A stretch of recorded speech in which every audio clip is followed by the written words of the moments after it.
So hi hello मित्रांनो, कशा आहात तुम्ही सगळे. तर आज आपण करणार आहे कोबीची मस्तपैकी अशी भजी. तर आपण पहिले कोबी चिरून घ्यायचा आहे आणि त्याच्यात मीठ टाकायचं आहे. तर असं करण्यामुळे जे कोबीमधलं जे पाणी आहे ते पाणी एकदम असं निघून जाईल. तर आपण थोड्या वेळ असं त्याला एकदम मस्तपैकी असं ढवळून घेऊया हाताने.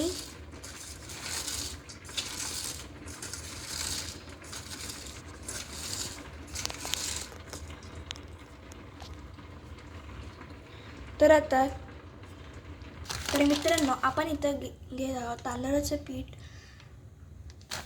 तर आपल्याला हे पीठ साधारण 2 चमचे टाकायचं आहे. त्याच्यात आपण थोडंसं टाकणार आहे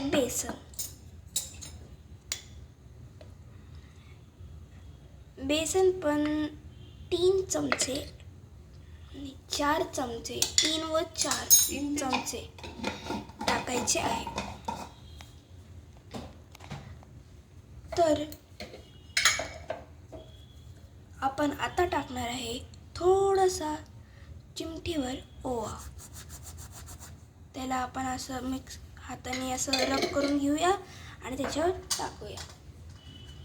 तर आता आपण टाकणार आहे हिंग आणि थोडीशी हळद, म्हणजे त्याला छानसं स्मेल आणि खायला मस्त वाटेल. तर आपण टाकूया आता मसाला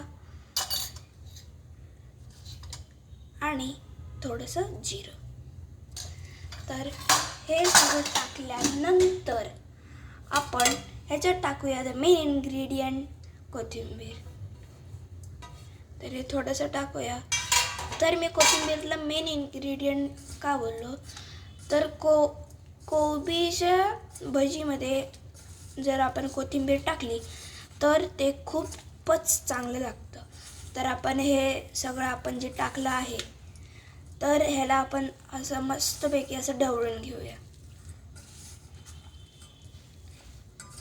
तर आपण एका कढईमध्ये असं चांगलं असं तेल ठेवलं आहे आणि त्याला आपण आता गरम करतोय. तर तेल गरम होऊ द्या, तोपर्यंत आपण हे असं मस्तपैकी असं ढवळून घ्यायचं आहे.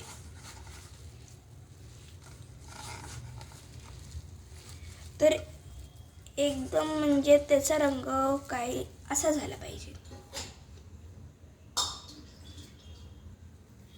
तर आपण एका पेल्यात थोडंसं पाणी ठेवूया आणि त्याच्यावरती थोडंसं शिंपडूया. तर पाणी टाकल्यानंतर ह्याचं जे पीठ असं बनतं ते खरं बनतं. तर पाणीमुळे ते थोडंसं सॉफ्ट झालं आहे. तर त्याच्यानंतर हे थोडंसं आपण ढवळून घ्यायचं आहे. तर आता आपलं तेल गरम झालेलं आहे. आता हे ढवळून झाल्यानंतर तेल आपलं एकदम तापलेलं आहे आणि आपण त्याच्या आता टाकणार आहे भजी. तर भजी एकदम चांगली झाली आहे.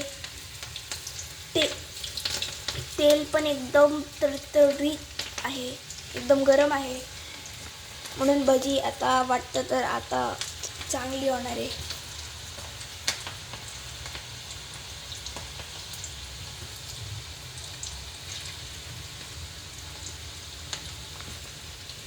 तर हे आपण हळूहळू टाकतो याच्यात.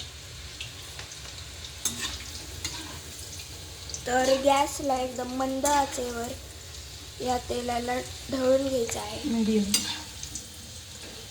तर आता आपली भजी बघा.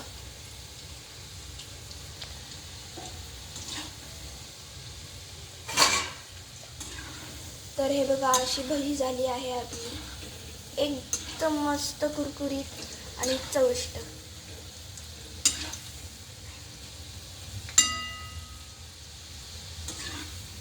तर ह्याला आपण थोडंसं असं ढवळून घेऊया. तर आपली भजी आता रेडी झाली आहे. तर हा व्हिडिओ कसा वाटला तुम्हाला नक्की कमेंटमध्ये सांगा. हे बघा, अशी एकदम कुरकुरीतशी अशी भजी झाली आहे. एकदम म्हणजे त्याला असा गोल्डन गोल्डन असा रंग आलेला आहे.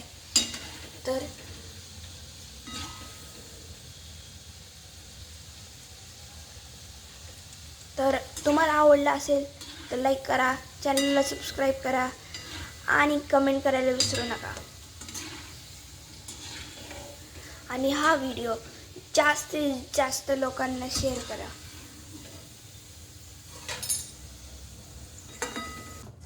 तर आपल्या भजीला असा गोल्डन आणि ब्लॅकिश रंग आलेला आहे, म्हणजे ही भजी एकदम बरोबर तेलात फ्राय झालेली आहे. तर एकदा भजीला बघा, एकदम चांगली अशी कुरकुरीत भजी तुम्हाला खायची असेल तर नक्की व्हिडिओला लाईक करा, शेअर करा आणि सबस्क्राईब करायला विसरू नका. So bye bye.